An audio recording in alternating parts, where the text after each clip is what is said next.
Everyone, on behalf of my husband and myself, I want to warmly welcome you to the historic Lincoln School and thank you for being here today for the dedication of Reflection Plaza. This moment, this day, holds deep meaning for all of us. Not only are we unveiling a beautiful new space on the grounds of historic Lincoln School, but we are also doing so on a day etched into our nation's history. May 17th marks the anniversary of the Supreme Court's decision in Brown versus the Board of Education. When 71 years ago, 71 years ago today, yeah, the highest court in the land declared that segregation in public education was unconstitutional. That decision was a turning point. And while it didn't immediately erase the injustices of the past, it affirmed what so many already knew, that every child, regardless of race, deserves the same opportunity to learn, to grow, and to be seen. And so we chose this day to dedicate Reflection Plaza, not by coincidence, but by conviction. This space and the statues, the mural, the symbolism throughout is meant to invite reflection, but not just historical reflection. It is a call to look inward. When we speak of reflection here, we mean the human in the mirror, because real change, lasting change, begins with us in our own, not with policies or laws, but with people. With each of us in our own hearts, making the decision to do better, to be better, and to carry forward the lesson for those who came before us. Through the artistry of Kababi Bayak, Dr. Balaji Ogunwu, the vision of big statues, and the dedication of our local friends, family, and the generous hearts of each one of you, this plaza now stands as a testament to the courage, memory, and the hope. The two statues that you'll see today are not merely artistic expressions, they are visual affirmations of humanity, resilience, and love that has always lived within our community. We built this space for our children, for our elders, for all who need a place to feel seen and be remembered. Let it be a place to honor history and to shape our future. Thank you again for being here and for standing with us, for dreaming with us, and for reflecting with us. Welcome to Reflection Plaza. If you hadn't caught on by now, the buzz term for today is reflection, right? And so well, you're going to hear that word a lot today. Hopefully you'll like that and get used to it. Can I invite Mr. James Binkley to come up and give us an invocation? And I'd invite you all, if you're able to do so comfortably, please stand. And remain standing. We're going to go through a series of things. Good morning to each and every one of you, and to the dignitaries that are present. We want to thank the Lord for the beautiful day that He has given us for this occasion. And with that said, we will move forward. Let us bow. Holy Lord, thank you so much for the beautiful day that you have seen. And as we move forward with this particular occasion, we want you to know that you are among those who are present. In your blessed, precious Son's name, we do pray. Amen. Amen. Thanks, Tom. Now, pledge allegiance. Mr. Mayor. I pledge allegiance to the flag Of the United States of America, and to the republic for which it stands, one nation, under God, indivisible, with liberty and justice for all. Now, please remain standing for the national anthem, and I'll invite Miss Deborah Binkley Jackson to come and sing that song for us, all the way from Oklahoma City. Let's give her a hand. It's an honor to be here today. I do have some family roots here. I'm not sure if maybe Crockett mentioned it at some time, but my mother went through Lincoln from preschool or kindergarten all the way through 8th grade. She ended up being the first African American to graduate from West Plains High School. So my roots run deep. My grandparents, both sides of my family, I got to be around my whole life until they transitioned on. So I'm definitely feeling the West Plains vibe. It's within me, and my brother as well, who couldn't make it. So it's an honor to actually have been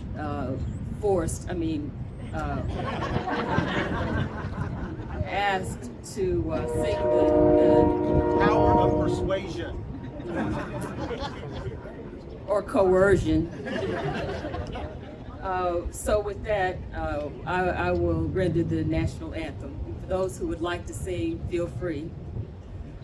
Oh, say, can you see by the dawn's early light what so proudly we hailed at the twilight's last gleaming, whose broad stripes and bright stars through the perilous fight o'er the ramparts we watched were so gallantly streaming, and the rocket's red glare, the bombs bursting in air,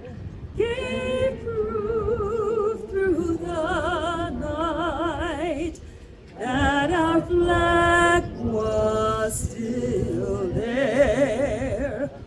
Oh, say, does that star-spangled banner yet wave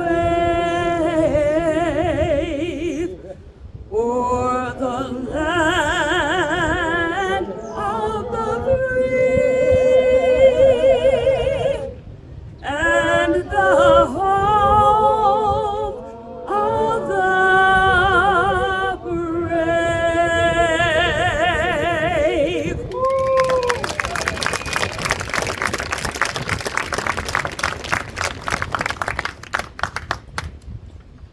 Also appropriate today, I've been asked to sing what has been called the Black National Anthem. The title of the song is actually "Lift Every Voice and Sing," written by James Weldon Johnson and music by his brother,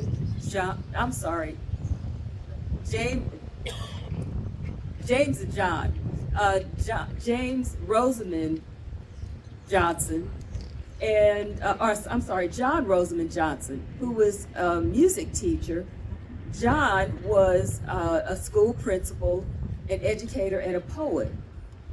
They were able to turn a phrase and issue lyrics and music to those triumphs and the tragedies from transatlantic trade, with recognition of how laws were changed to codify continued segregation in an immigrant nation.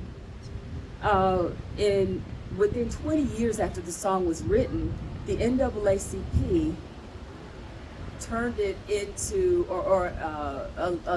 notified its members that it was being used as an anthem for Black people, thus the Black National Anthem.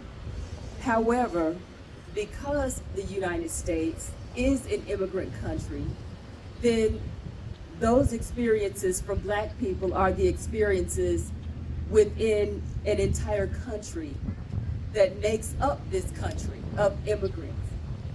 So with that, I will sing two verses, the first and the last verse of Lift Every Voice. Lift every voice and sing till earth and heaven ring, ring with the harmonies of liberty. Let our rejoicings rise high as the listening skies.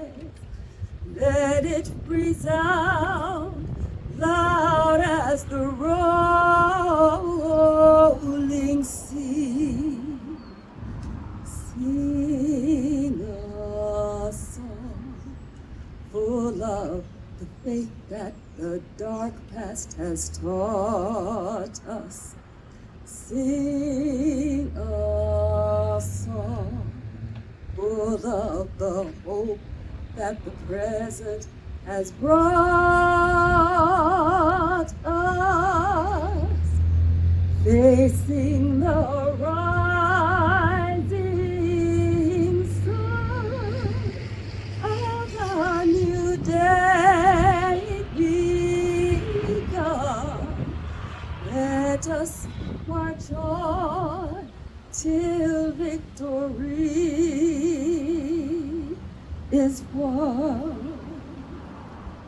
God of our weary years, God of our silent tears, Thou who hast brought us thus far on the way, Thou who hast by thy might led us into the light. Keep us forever in the path, we pray. Lest our feet stray from the places, our God, where we met Thee.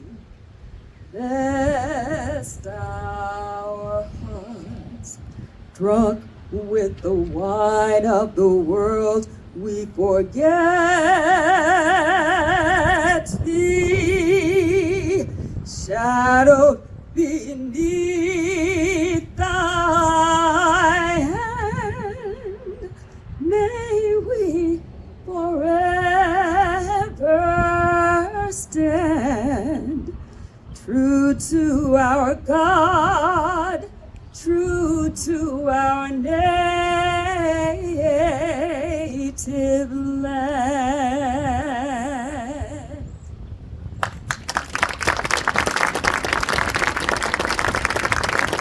Please be seated. Thank you very, very much, Deborah Binkley Jackson. So we tried to sing Lift Every Voice here, didn't we? We tried that. How'd that work out for us? How'd that work out? I think we got the words right. It was just the melody, the harmony, and we kind of stumbled a little bit in the sound. I tell you what, over the last 3 weeks, this man, he's come to West Plains before. He's a friend of West Plains, and we say he's a surrogate citizen of West Plains, all the way from Lagos, Nigeria.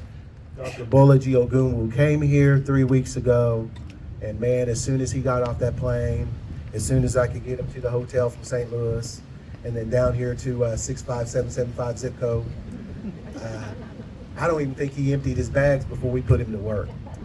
And he has been working ever since. As a matter of fact, those who came over here watching us scurry around at 6 o'clock this morning, he was still painting this morning. Did we get finished? Are we done? Don't be scared now. You were saying all kinds of things to me this morning. Don't be humble now. Yeah, okay. Yeah, we it was a mad dash. I'll let you hear from him. He's been working really hard, and he's put a lot of deep meaning and symbolism in those pedestals that you see before. By the way, people told me I was crazy. Tammy Hale especially, she said, Crockett, you're crazy. Nobody paints pedestals. They use slick, shiny stone, and as a matter of fact, she gave me her brother's business card. He's a granite guy, and he can sort me out. But I guess I'm just a little bit crazy, and I painted on pedestals, and I can't find any example anywhere else in the world where pedestals are painted. But then again, they probably didn't invite world-renowned artists to come and do that. So I'll turn it over to Dr. Balaji Ogunwu.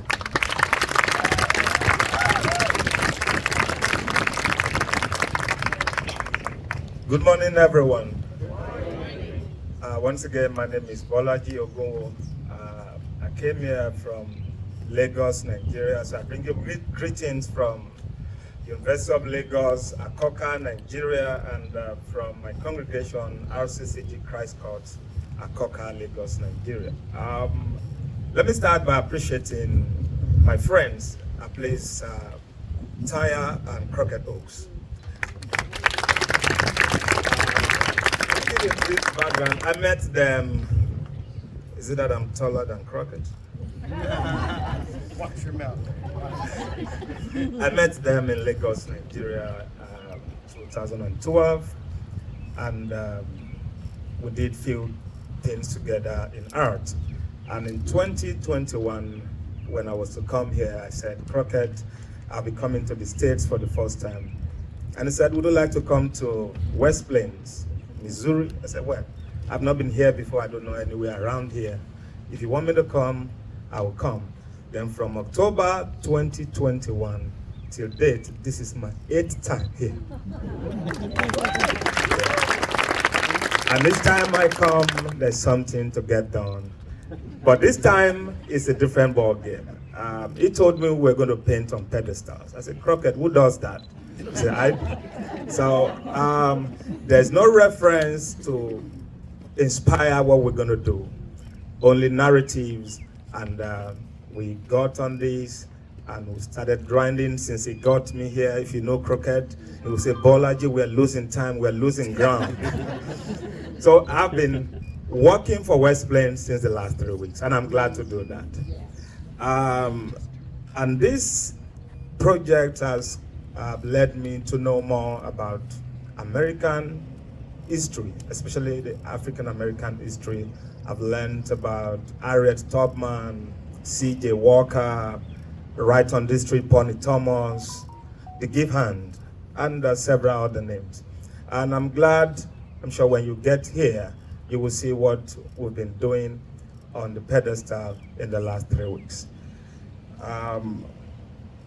The two bronze sculptures feel the love, and I too am America, stand upon pedestals that are more than mere foundations. They are visual narratives wrapped in murals entitled We Stand on Shoulders. These pedestals are designed to convey stories of endurance, transformation, and legacy, honoring the past while inspiring the future. I'd like you to bear with me. I'm from Africa, Lagos, Nigeria. When we cross our T, we sounded T. So we say painting, you say penny. I hope I'm pardoned. Thank you. The pedestal supporting Feel the Love is a testament to the unyielding spirit of Black women, whose contributions often bloomed under the harshest of circumstances. The front of the pedestal is adorned with flowers native to Africa, each petal and stem symbolizing the vibrancy of life before the cruel disruption of the transatlantic slave trade. These flowers represent not just flora, but the lives, cultures, and aspirations that were plucked from their homeland and scattered across foreign soil. The back of the pedestal, the narrative continues with a depiction of women picking cotton. Is it cotton or cotton? Cotton. If you know it, that is fine. But we call it cotton. All right. Thank you for your understanding. A haunting reflection of the new flowers. They were forced to gather upon their arrival in America. The contrast between the flowers of America and the cotton fields of America serves as a stark reminder of displacement and forced labor, yet also a symbol of resilience and survival. Flanking both sides of the pedestal are the faces of 80 black women, both local and ancestors and national figures, who have paved the way for progress and change. These are the shoulders we stand upon today. Women who toiled, resisted, and persevered against unimaginable odds, ensuring that their strength would carry forward to empower future generations. This visual art installation is not only a representation of history, it is a bridge that links the sacrifices of the past to the promises of the future, inviting us all to reflect, remember, and rise in unity and love. The pedestal for I Too Am America is a bold expression of patriotism and deep-rooted community legacy. The front of the pedestal features a waving American flag, symbolizing the patriotism instilled within the Lincoln School classroom. Despite the political and social struggles of the era, teachers recognize the importance of imparting patriotic values to their students, an act of faith and hope in the ideals of freedom and unity. On the west side of the pedestal, a quote from Proverbs chapter 27, verse 19, which reads, "As water reflects the face, so one's life reflects the art."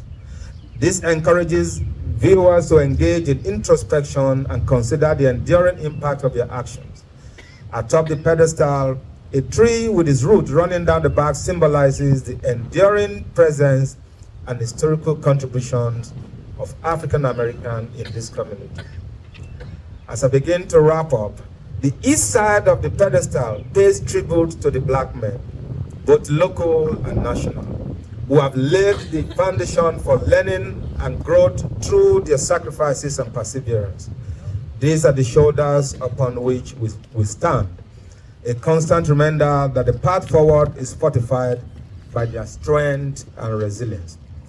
Both Feel the Love and I Too Am America are more than more representations. They are visual testament to the power of memory and the resilience of community. Through their intricate designs, each pedestal speaks to the journey of Black Americans, from displacement and struggle to growth and triumph. Standing upon these murals, the sculptures invite reflection on the enduring legacies of those who came before, whose sacrifices and strength to continue to guide the path forward.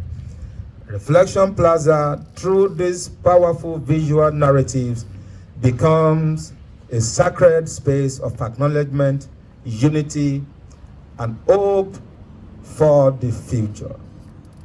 Like that sculpture says, I too am America. My name is Bolaji Ogunwo, and I too am Africa. Thank you.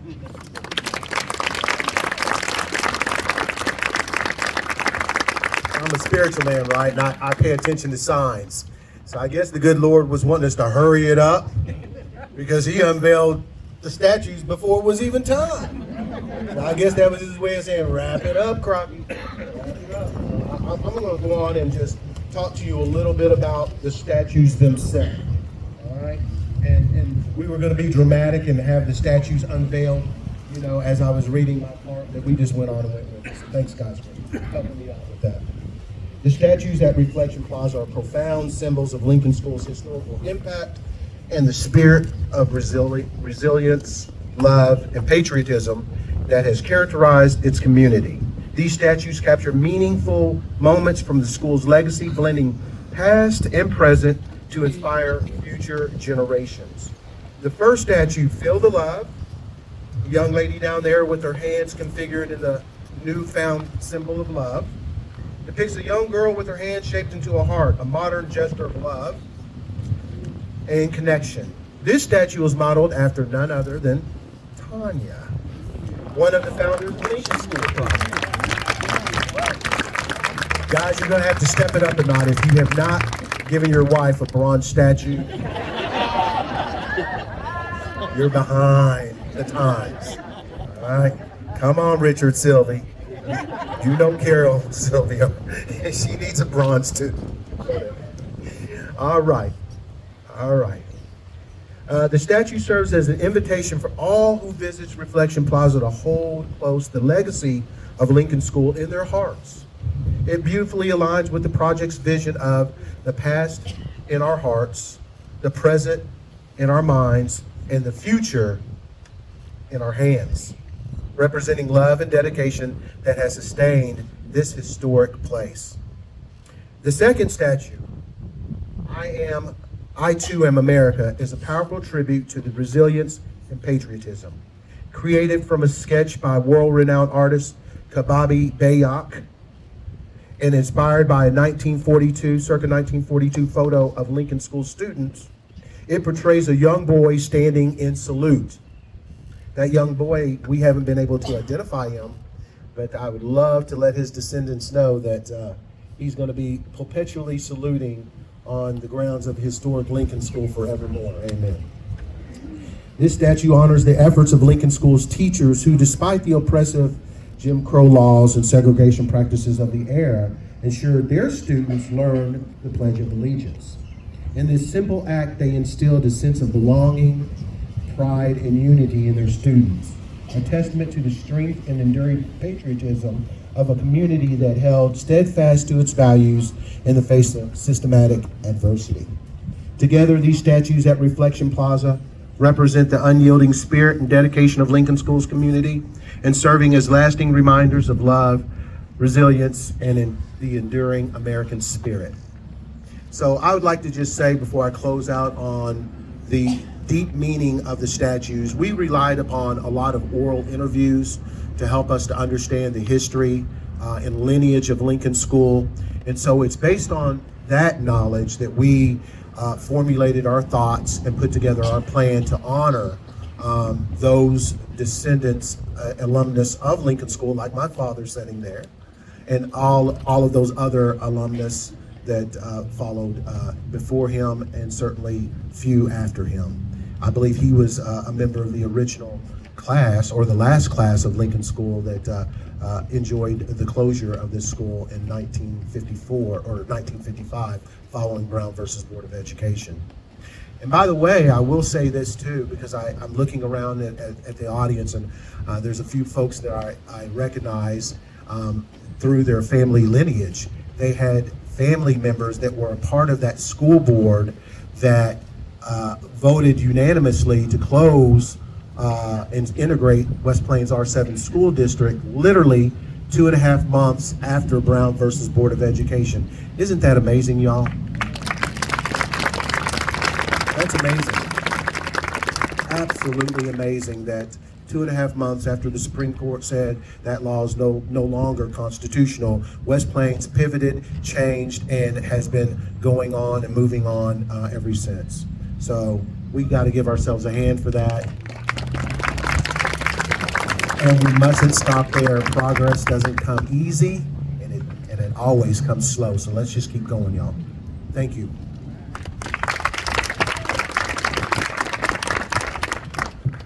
As many of you may know, Lincoln School and Crockett and I have been really busy this past year, but we've also had some help along the way. So I'd like to take a moment to recognize a remarkable young woman who's worked with us for this past year, Ms. Nikisha Davis. All right, stand up, turn around for the crowd to see you. Nikisha is the inaugural recipient of the Lincoln School Scholarship, an honor that reflects not only her academic promise, but her steadfast dedication to community service and leadership. Many of you may already know her from or through her volunteer work here at Lincoln School Project, where she's shown herself to be reliable, compassionate, and deeply committed to preserving our shared history. Nikisha, we are so proud of you and honored to have you as a part of this journey. please join me one more time as we acknowledge her. And keep in mind, she'll be off to college, so I'm like a mom, and I'm feeling emotional. I love you, and I will certainly miss you, but we'll be in touch. Thank you. And now I'm gonna put somebody else on the spot. So Michael, Stand up, Mike. stand up, Michael. He's very shy. He's not like Nikisha. He is going to be our 2025-26 volunteer for the upcoming year. So you will see him amongst us. Please give him some love, pat him on the back, give him a little, you're all right, because he gets a little bit more nervous than Nikisha did. So thank you all again. When I see Michael getting nervous, that's when I really apply the pressure. I told you I was a military man, right? Our cause, I'd like to say in some regards, our movement, and have really embodied what it is that we're doing here. And not only have they embodied what it is that we're doing here, they've hooked on to others and brought them along with us for the journey. So there's a few people I want to acknowledge really quick, so bear with me, please. And by all means, I could actually, as I look across this crowd, tell stories about so many people here, because there are so many hands that touch this project, so many well wishes, words, acts, deeds, but these individuals really stood out for what they have done all along the way. Our first recipient of a statue that we call Field of Love, please, the wind cooperates here. A little miniature Field of Love. Yeah. Little miniature resin, bronze and color statue. Our first recipient is Miss Carol Sylvie, a lifelong advocate. Come on up here, Miss Sylvie. Let me talk about you in front of the audience here. A lifelong advocate for education and community service. In 2021, let me tell you what Miss Sylvie did. She organized a group she called the Young Vision Group. Now, I was a part of that group, and I didn't feel too young back then, but she called us the Young Vision Group to paint this Lincoln School. And when it was still serving as a place for Alcoholics Anonymous. It was during this engagement, watching the energy and purpose that of that moment, that I began to formulate serious thoughts about fully restoring this school. I didn't tell anybody because I didn't know if I could do it, and Crockett Oaks don't like failure. And so I started kind of casually looking around to see what we could do to acquire the building before I announced what my true ambitions were. But Carol Sylvie helped me to formulate that thought by just simply putting us to work. Just simply putting us to work. And you guys know how she is. She's a force majeure. When she has an ideal, that means you better start formulating the plan. And so the plan worked. She impaneled the right people, and by impaneling the right people to move us from thought to action. So thank you very much. Let's give her a hand.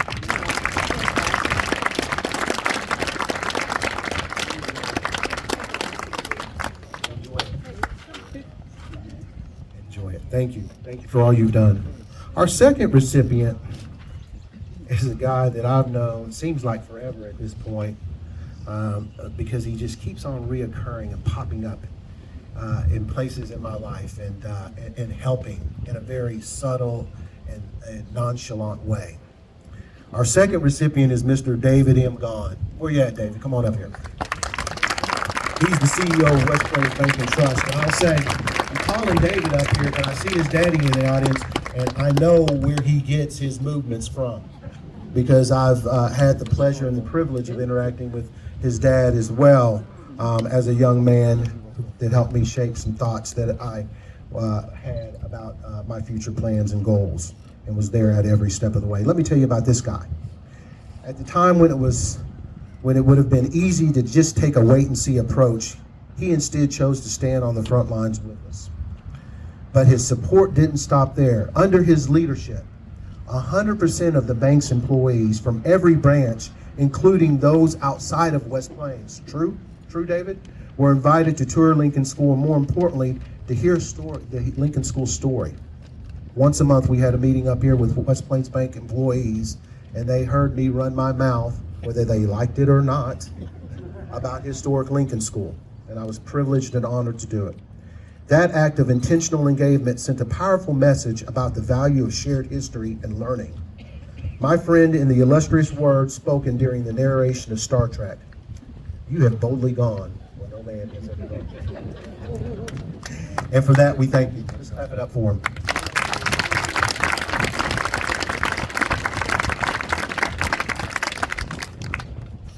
Oh, we gotta do a picture?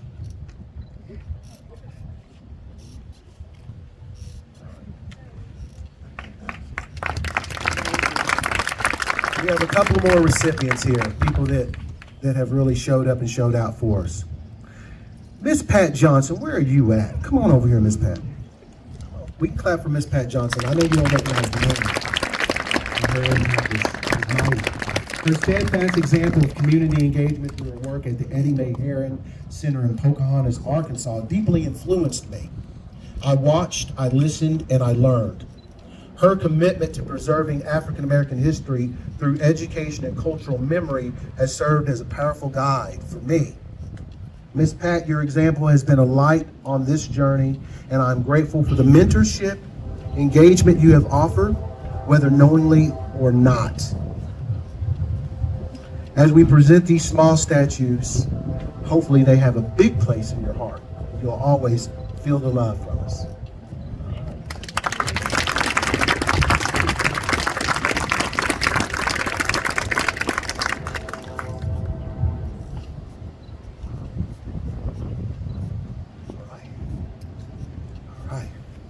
All right, we have one more statue and one more person that I'd like to acknowledge, because not only was he so helpful and supportive and so gentle in his words of encouragement, he'd see me outside, he'd come across the street, and he'd say, "Crockett, how are you doing?"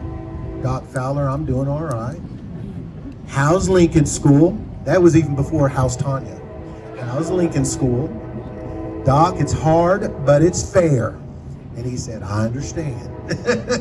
And Doc Fowler, at 98 years old, you don't have to stand up. We'll bring it to you. Doc Fowler and his entire family, from Rex Fowler, Richard, their sister, they've just been huge in ensuring that we had what we needed, having words of encouragement on social media, vectoring goodness our way in the form of Rex and grants, and just so much good came out of the Fowler house and came to our way that, Doc, I'd be remiss if I didn't acknowledge you on this given day for your presence and support. Thank you very much, Doc.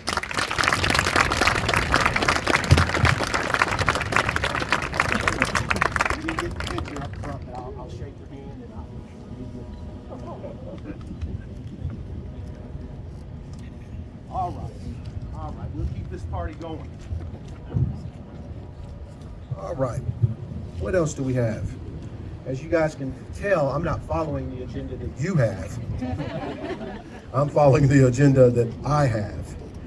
We've got some special presentations now that we would like to allow our mayor to make. And following our mayor, Mr. Mike Topliff, our state rep, Mrs. Lisa Darnell, to make. So I will turn it over to Mr. Mayor, and we can give him a hand too. He agreed to sell us this place for the city. This is always an honor of mine to be able to do the proclamations. It's one of the main duties as being the mayor of West Plains.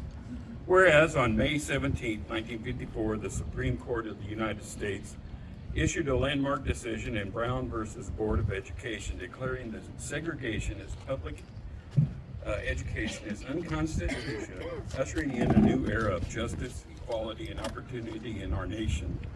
And whereas on May 17th, 2025, 71 years later, the city of West Plains celebrates another historic milestone with the formal dedication of Reflection Plaza on the grounds of historic Lincoln School, a one-room schoolhouse that once stood a symbol of education segregation and now proudly stands as a restored beacon of unity, progress, and cultural revitalization.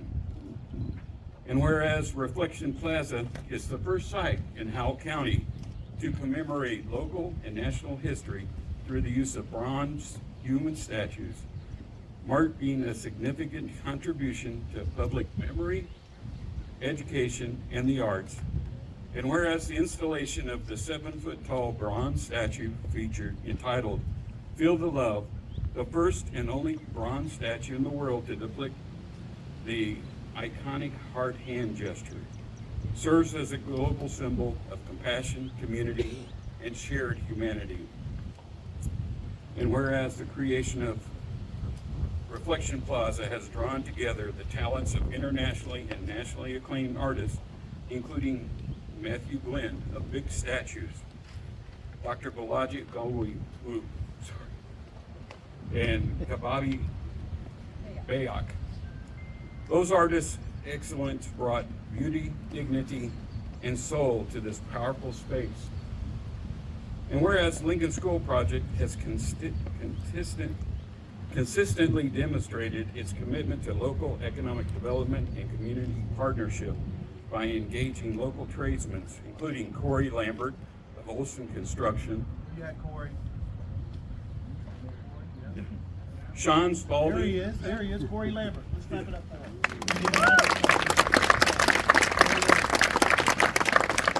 Sean Spalding of SRS Electric, Sean, are you here?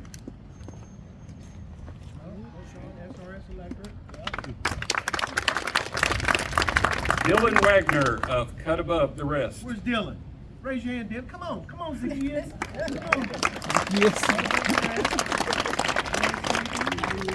and Davey Henderson of TNT Glass. Dave, make that. Those craftsmen, whose craftsmanship ensured that this project was both locally grounded and world-class. And whereas the revitalization of Lincoln School and the creation of Reflection Plaza marked not just a physical transformation, but a cultural awakening that will positively influence the city of West Plains, the region, and the visitors from all over the world for generations to come. And whereas the vision, leadership, and unwavering dedication would not have been possible without the tireless efforts and personal sacrifice and enduring belief in the power of history and community of Crockett and Tanya Oakes III.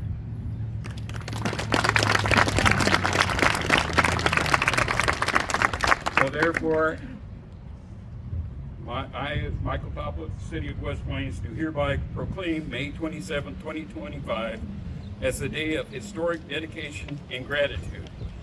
And on the behalf of the citizens of West Plains, do formally recognize and commend Crockett and Tanya Oakes III for their extraordinary vision, cultural stewardship, and enduring impact on the hearts and future of our community.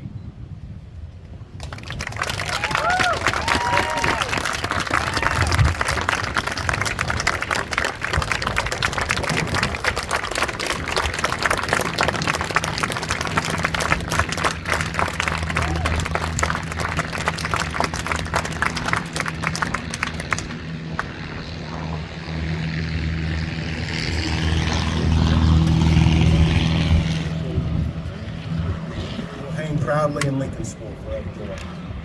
Representative Lisa Burnell.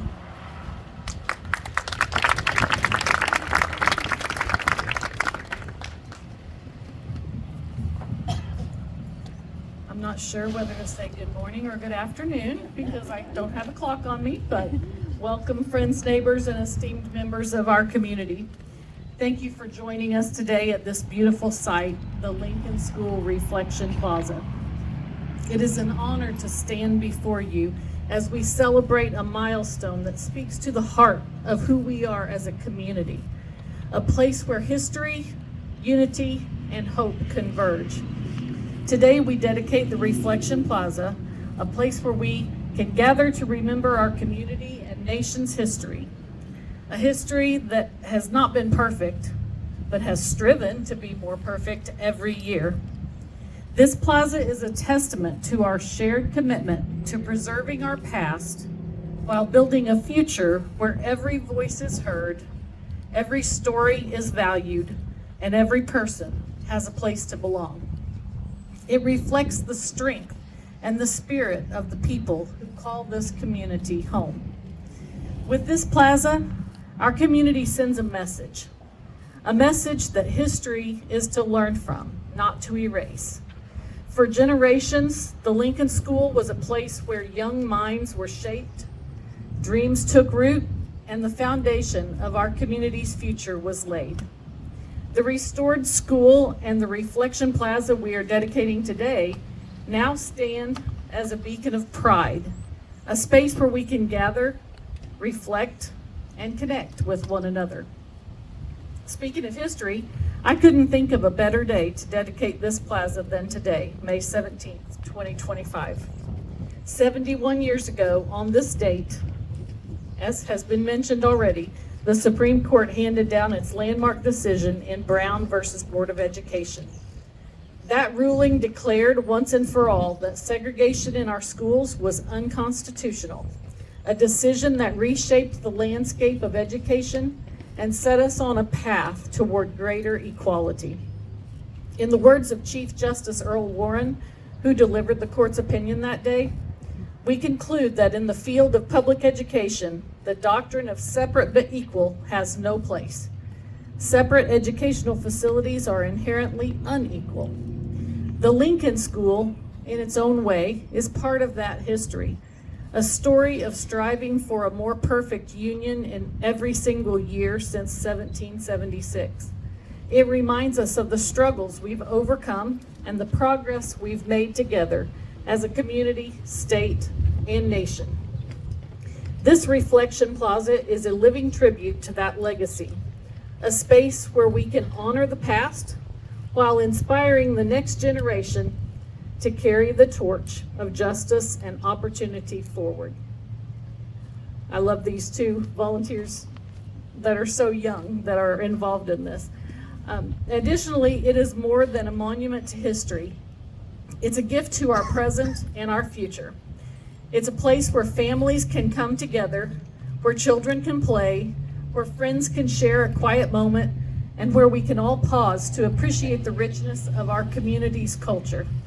Whether it's a celebration, a quiet walk, or a community event, this new space is yours. It's a canvas for connection, a stage for our stories, and a reminder that we are stronger when we stand together. I want to take a moment to recognize the countless hands that have made this vision a reality. From the architects and builders that were just mentioned, to the donors and advocates, your dedication has turned a dream into something tangible, something we can all see, touch, and feel. And to every one of you here today, thank you for being a part of this journey. Your presence sends a powerful message that this community cares deeply about its roots and its future. So I invite every one of you to join us right now for the official dedication ceremony of the Lincoln School Reflection Plaza. Stay with us as we cut the ribbon and take our first steps into this new chapter. Together, we mark this moment on this historic anniversary as a community united in purpose and pride. It is my hope that in the days ahead, you'll return often with friends and family to reflect, to connect, and to celebrate. This is your space and a reflection of all that we hold dear. Together, let's ensure that the Lincoln School Reflection Plaza stands not just as a symbol of where we've been, but as a promise of where we're going. Thank you for gathering today to dedicate this incredible plaza together.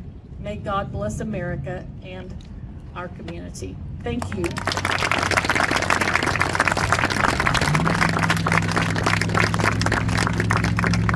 Thank you, Representative Darnell. That was great. Thank you very much. All right, we're going to keep moving here because I told you this program was going to go and end at 12:30, and you know I'm going to be true to my word. But I wanted to use this day to issue a couple of other awards that we have for very deserving people. Last year, we gave our very first Lincoln School Light Award. Let me tell you a little bit about the Lincoln School Light Award. The Lincoln School Light Award is a rare and distinguished honor bestowed upon individuals who embody the spirit of service, resilience, and quiet leadership that Lincoln School represents. This is not an annual award, nor do we accept nominations. Instead, we reserve this recognition for those whose lives reflects a steady light, guiding, uplifting, inspiring others in meaningful and lasting ways. Through the lens of Lincoln School, we seek out citizens who are living examples of illumination, people whose presence brings dignity to the past and hope to the future. Past recipient David Evans set a powerful standard, and today, as we dedicate Reflection Plaza, we are proud to present this award to two extraordinarily talented individuals whose contributions shine brightly and will forever be part of this historic moment. Our first Lincoln School Light Award of the day belongs to Mr. Kevin Kupta Head. I'm honored to present the Lincoln School Light Award to Kevin Kupta Head, Director of Center for Archaeological Research at Missouri State University, a beacon of dedication and preservation in our community. In 2021, his work at the Sadie Brown Cemetery was nothing short of extraordinary. Through his and his team's efforts, approximately 100 unmarked graves were identified, bringing dignity and recognition to those who came before us. This critical work not only honors the past, but ensures that the cemetery can be used well into the future with graves properly marked and preserved. Kevin's commitment to history did not stop there. He did more, y'all. With the same selflessness and passion, he joined forces with Lincoln School Project, again, Tanya and I, to apply for the National Register of Historic Places, a journey that will forever solidify Lincoln School's place in American history. Amanda Gorman reminds us, there's always light if only we're brave enough to see it, if only we're brave enough to be it. Kevin, you have been the light, illuminating forgotten spaces and shining a path forward for preservation and progress. For that, we are profoundly grateful.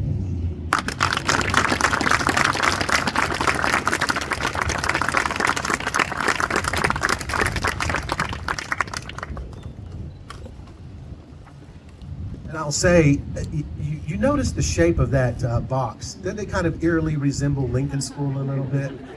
Yeah, that was by design. And that flag that's in there flew over Lincoln School and over Sadie Brown Cemetery. And I reserved the most grizzly, crumbly flag for you, sir. So you'll know that it's been, the dust of Sadie Brown and Lincoln School has blown through those fabrics. And it means a lot to give it to you. All right. You know, I told you we reserve the right to give light awards to whomever we see fit. And it's typically people who have grinded for me for not just one project or two, but for a few. And that certainly has been the mode so far. This next Lincoln School Light Award recipient, I think it's self-evident as to why he would get this award.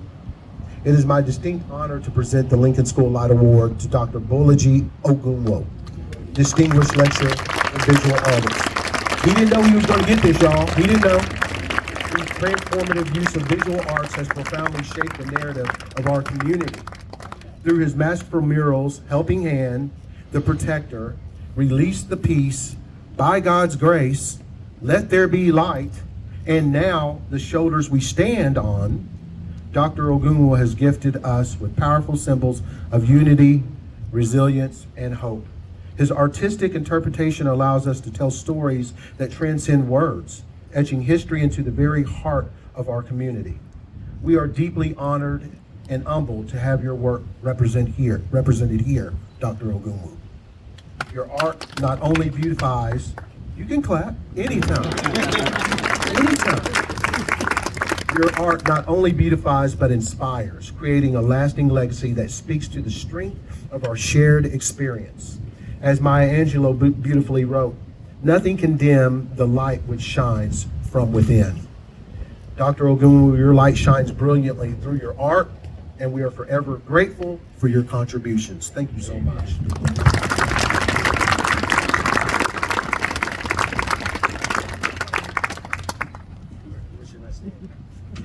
Who should I look at?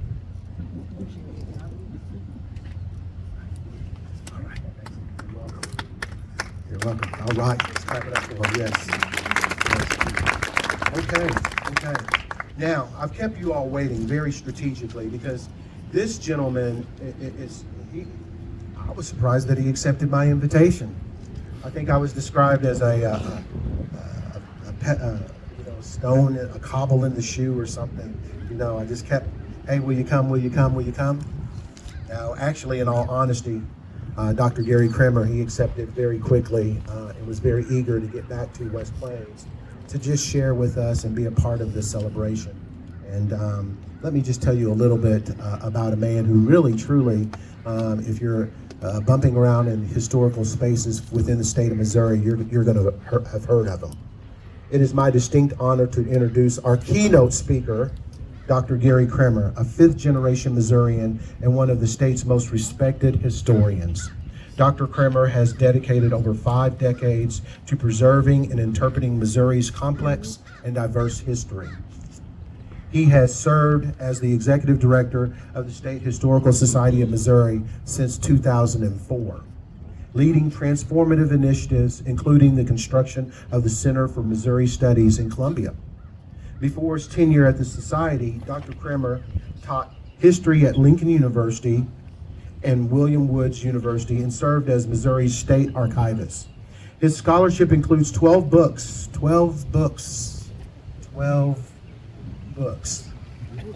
Notably, this place of promise is a historian's perspective on 200 years of Missouri history, which offers a profound reflection on our state's journey.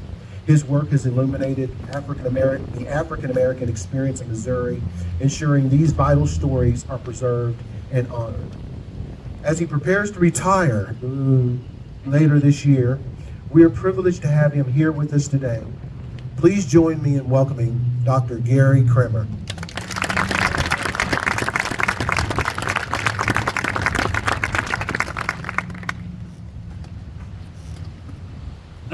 Thank you so much, Crockett. I am deeply honored to be here today to participate in this Reflection Plaza dedication. I want to thank Crockett Oaks III for inviting me and also to express my appreciation to him and to his wife Tanya, and indeed to all those who have had any part in supporting the Lincoln School Project through the years. Nearly 50 years ago, I began an effort to try to identify buildings in Missouri that had relevance to the rich African-American heritage of this, my native state. More than 20 years ago, I came to West Plains as part of an effort to try to identify buildings still standing in the state that had once been Jim Crow schools. My goal then and now has been to preserve those buildings and to tell the stories of the people whose lives were enriched by the presence of these spaces. No one has done this better than the people who have supported the Lincoln School Project, and I thank you all for that.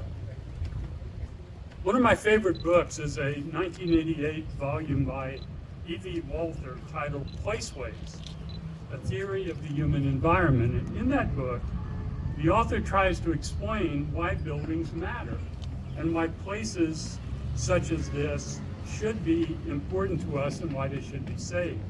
He writes this, quote, "A place has no feelings apart from the human experiences there. A place is a location of experiences. It evokes and organizes images, feelings, imaginations, sentiments.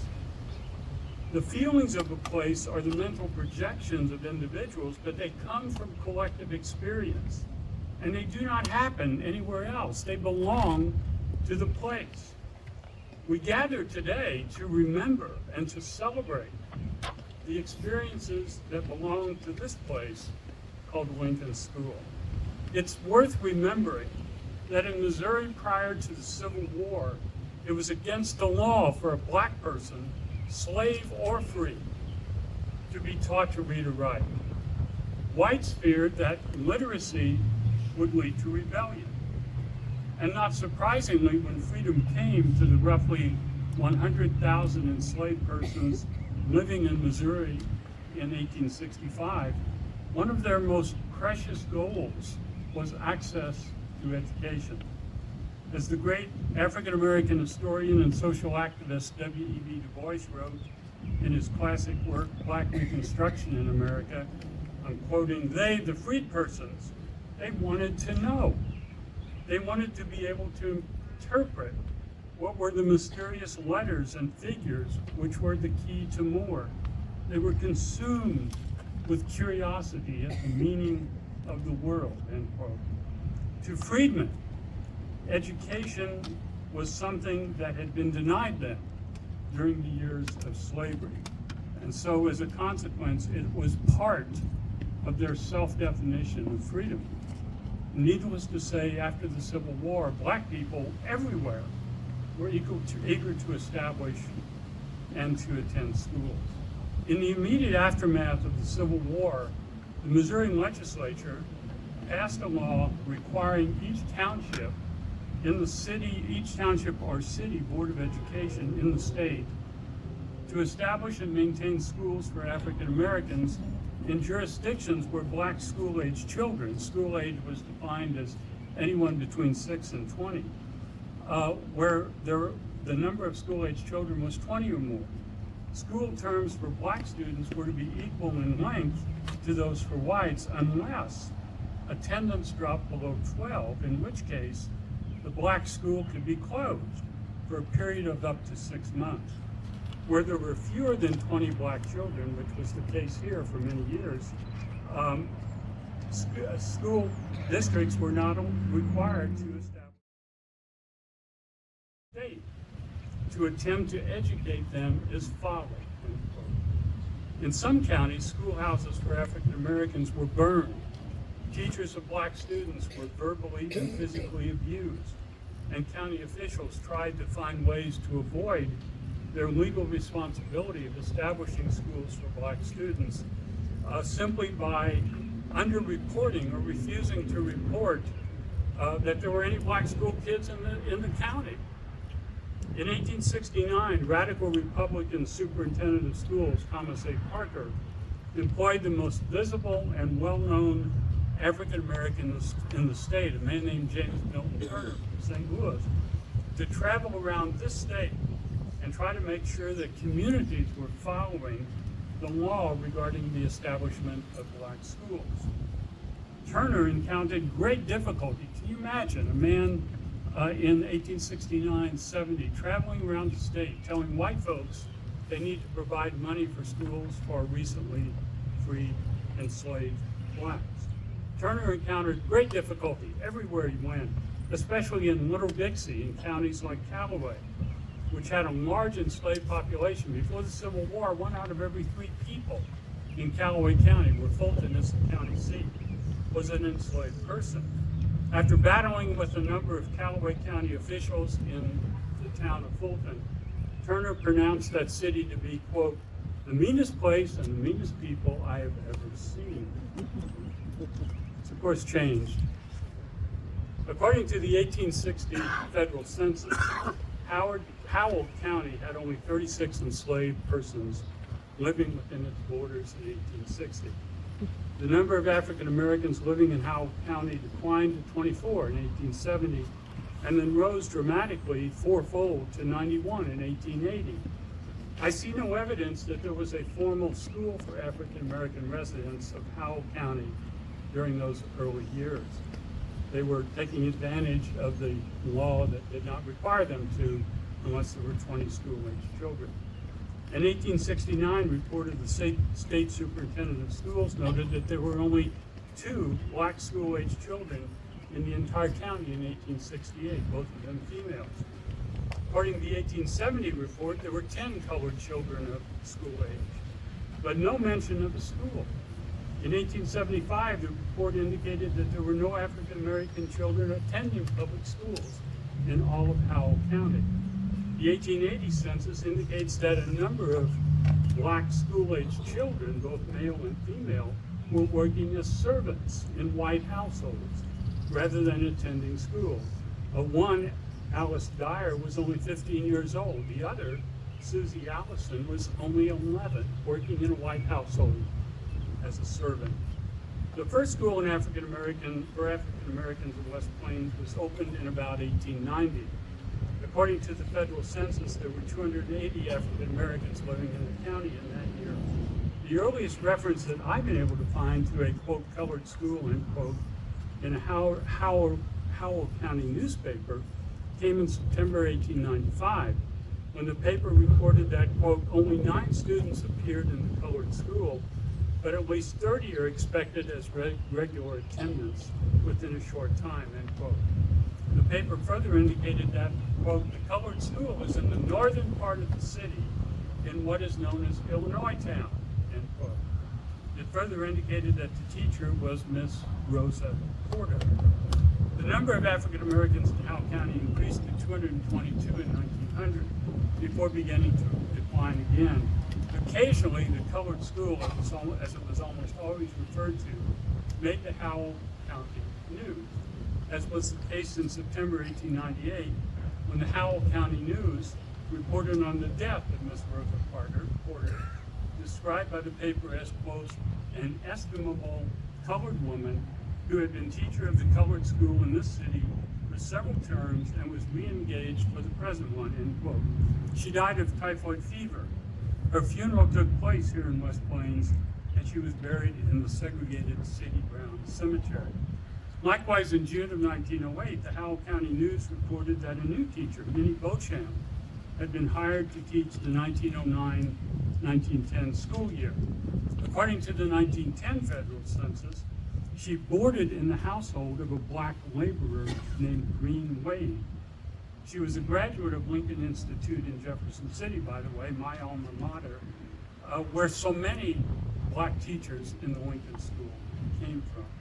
And she replaced the Reverend J.M. Givehand, who had taught at the school for the previous 2 years while also serving as the pastor of Mount Olive Baptist Church.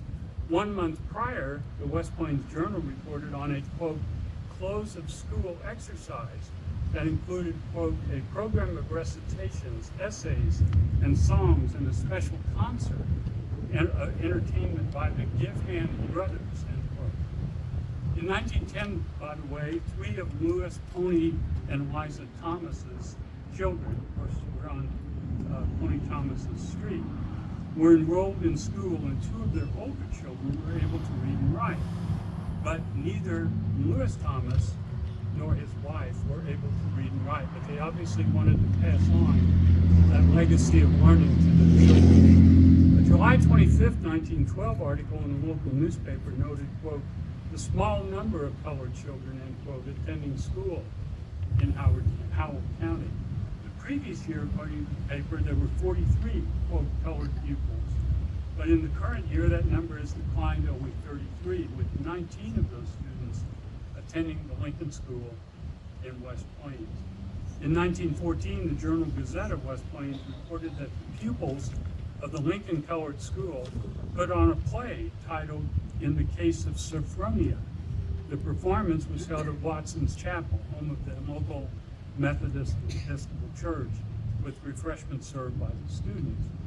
The best description of this early Lincoln School that we have comes from a 1915 account written by a white student when their high school American history class visited the African American school to settle a dispute among the students about whether enslaved persons had better educational facilities than the students of the post-Civil War period. One of the students wrote an essay describing that visit.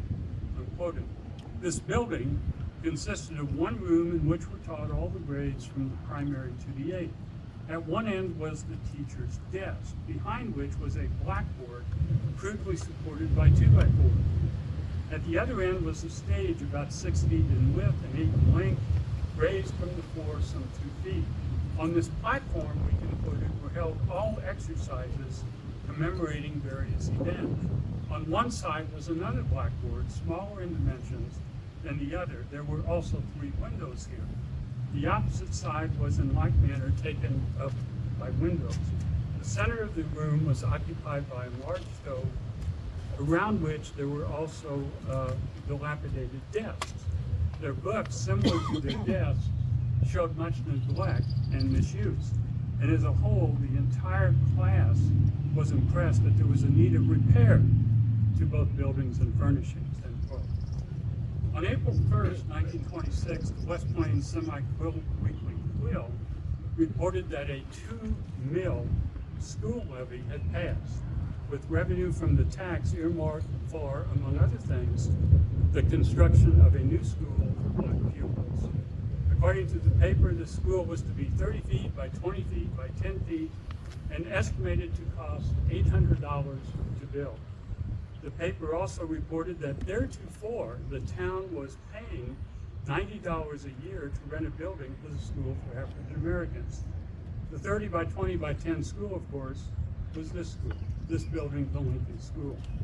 1 week later, the same paper commented on the fact that, quote, the Negro children have never had a school building, and the Lincoln School has always been conducted in a rented building, which has not been very well suited to the needs of the pupils and teacher.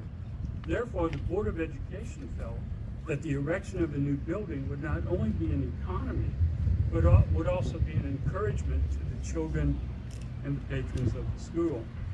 In 1929, the Missouri school law changed to require the establishment of schools for African Americans in all districts having 8, not 20, or more school children, so-called colored children. Or in lieu of this, a district could pay transportation to a, quote, colored school in a neighboring district and the tuition of the same in said school. If the number of children of school age was less than 8, those children would have the, quote, privilege, end quote, to attend school in the nearest district, having a separate colored school. Transportations were not to exceed, costs were not to exceed $5 per pupil. Failure to comply with this law could lead to a school district's deprivation of its share of public school funds. Under no circumstances were black and white children to be allowed to attend school together. There were a couple of districts in Missouri who tried that and were summarily fined. In 1930, there were 16 pupils enrolled in the Lincoln School, all of them under the tutelage of Mrs. Lulu McKee, a 44-year-old native of Tennessee who was then entering her 4th year as a Lincoln School teacher. Ms. McKee left West Plains in 1931 to become a teacher in the segregated Phyllis Wheatley School in Poplar Bluff. She was replaced by Maurice Wren, who would continue teaching at Lincoln School for the remainder of the decade. During those years, the school day began with students gathering on the playground to recite the Pledge of Allegiance, just as we did this morning, and followed by the singing of Lift Every Voice and Sing. Ms. Penn got a raise of $2 a month in 1937 when her teaching salary was increased from $60 to $62 per month. White teachers in the grade school were earning $20 per month, more than Ms. Penn. One of the many ways over the years that separate was demonstrated to be unequal. 1937 was also the year of the Great Mississippi River flood that wreaked havoc on residents of the Mississippi Delta, including those in southeast Missouri. The damage from that flood shattered all previous records for natural disasters in the United States. The West Plains Quill carried an article on February 4th, 1937 with the headline, quote, Negro school children bring pennies for flood relief. The Journal Gazette reported that, quote, Negro children of Lincoln Colored School have done their part toward aiding the flood refugees. Each pupil contributed some amount. In April 1937, White Howell County school children took a school trip to the Missouri State Capitol in Jefferson City. African American students were not invited along. Again, a gross example of inequality. Maurice Penn was still a Lincoln school teacher in 1940.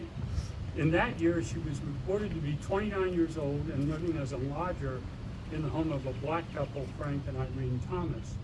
She reported that in the previous year, she had earned a total of $558 for the year.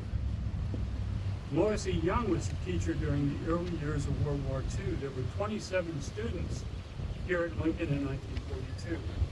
Lincoln students collected 900 pounds of scrap metal worth $4.50 in a wartime scrap metal drive in 1942.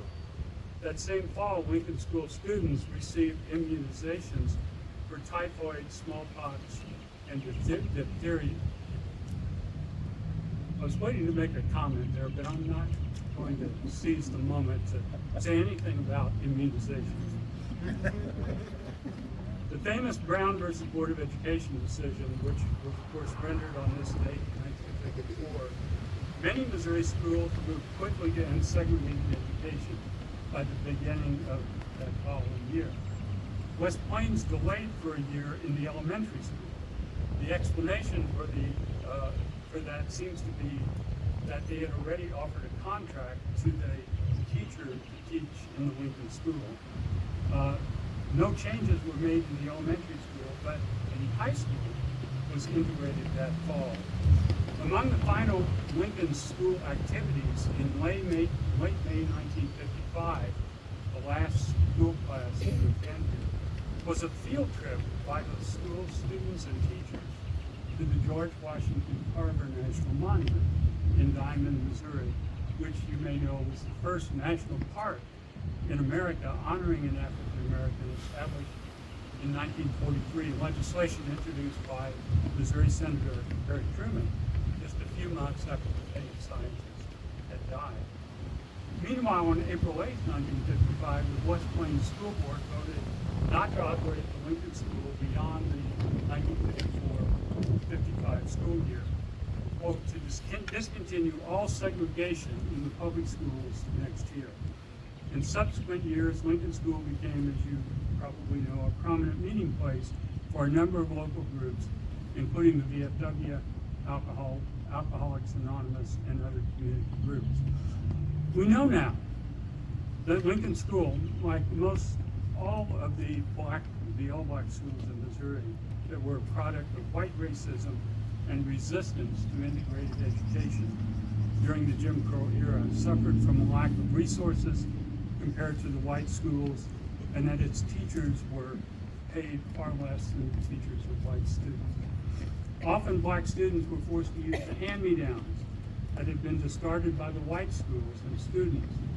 Over the years, I've talked to countless African-American former students in the state who remember vividly that they often used textbooks that had been discarded by white students. How did they know? Because the names of the white students were still written in the books that had been passed down to them. But we also know that these schools were sources of great pride in the black community, and that the schools served as a vehicle for progress and upward mobility. The students were taught by dedicated teachers who lived in and were part of the community.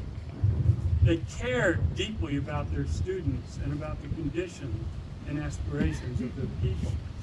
As one former student told me many years ago about his teachers from decades before, quote, they would not let you fail. They would not let you fail. This building, the Lincoln School, stands as a silent reminder of the challenges faced by black Missourians during the awful years of Jim Crow, and the resilience and the determination and the creativity that they displayed in overcoming these challenges. May we never forget those lessons so long as we all may live. Thank you so much for allowing me to be part of this great celebration. Thank you.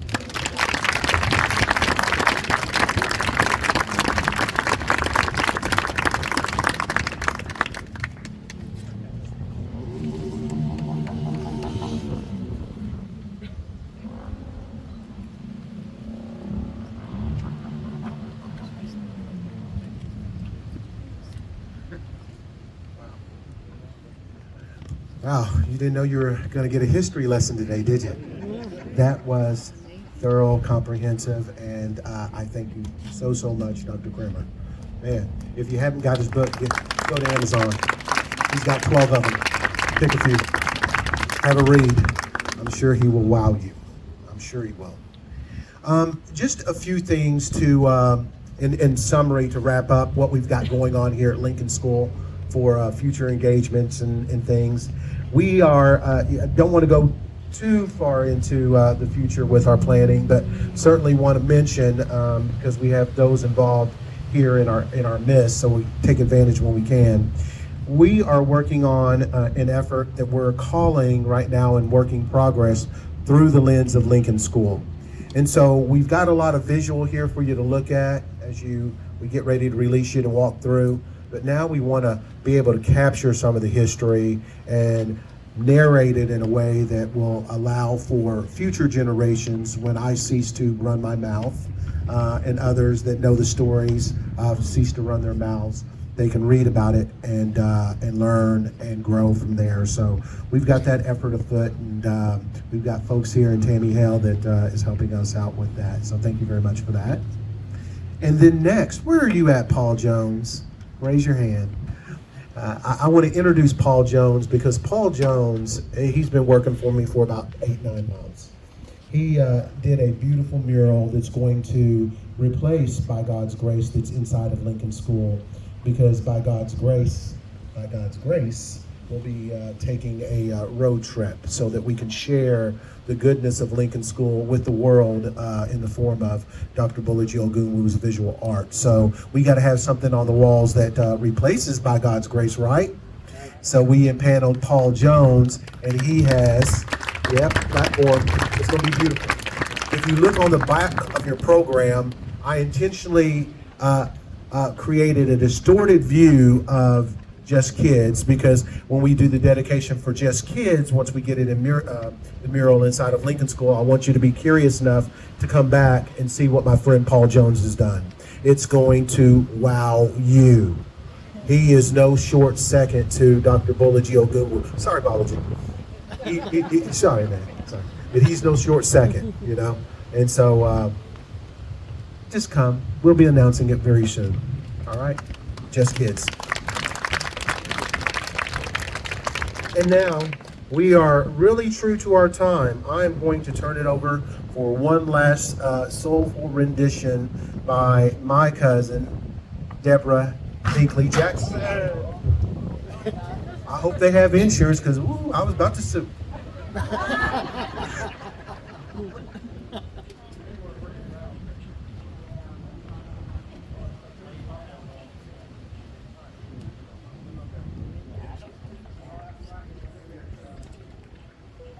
Order in the court. Deborah, please sing. Sing something. Sing something. When Crockett asked me to sing a third song, he said, "Your choice." I'm like, what in the world? But almost immediately, "Let There Be Peace on Earth" came to mind. And in my mind, because I'm not too far removed from the drama of Crockett Oaks III, my vision was that as this song was being sung, that people would actually be able to go into the plaza and walk around as a group and hear the words of this song, because it really is a personal song.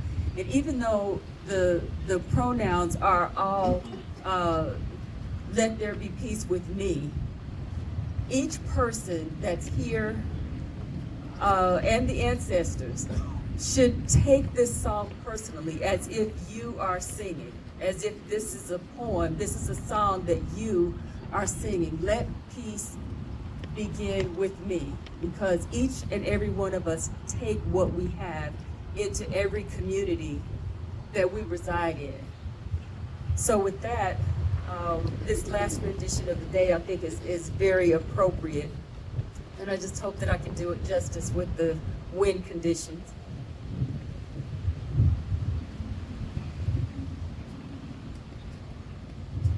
Let there be peace peace on earth, and let it begin with me.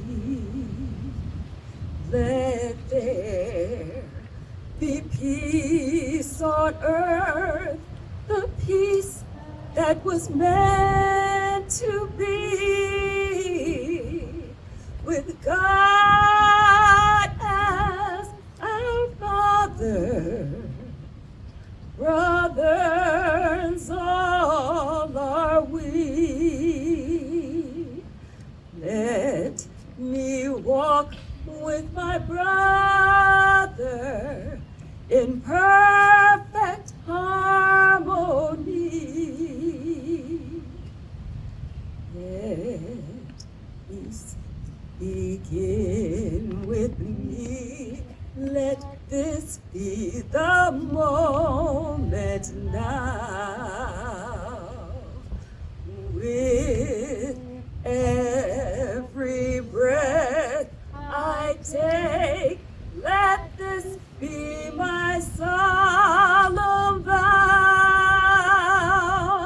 to take each moment and live each moment in peace eternally.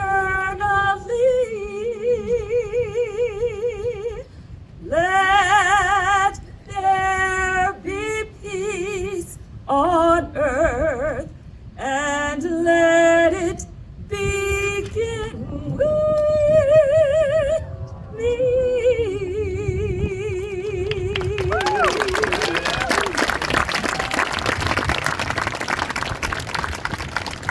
Outstanding, outstanding. My goodness. Now it is the witching hour. We have the Chamber of Commerce here, and we're going to do. Everyone's gonna get photos. I'll let you know when to cut. But not now. This is huge, y'all. Thank you for being here and being a part of this. Thank you. This is huge.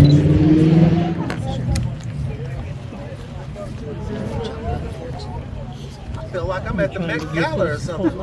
Camera snapper. Everyone's looking forward.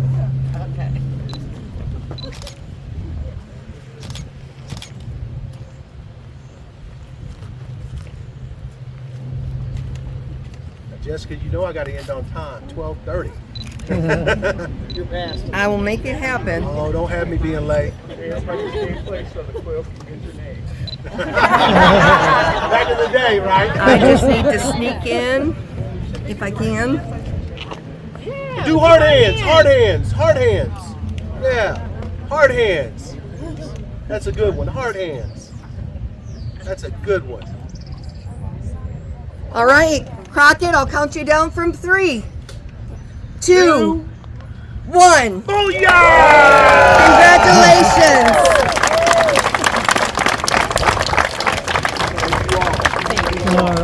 Thank you all. You all feel free to stay around, take pictures, mix, mingle, enjoy each other's company, and more importantly, feel the love.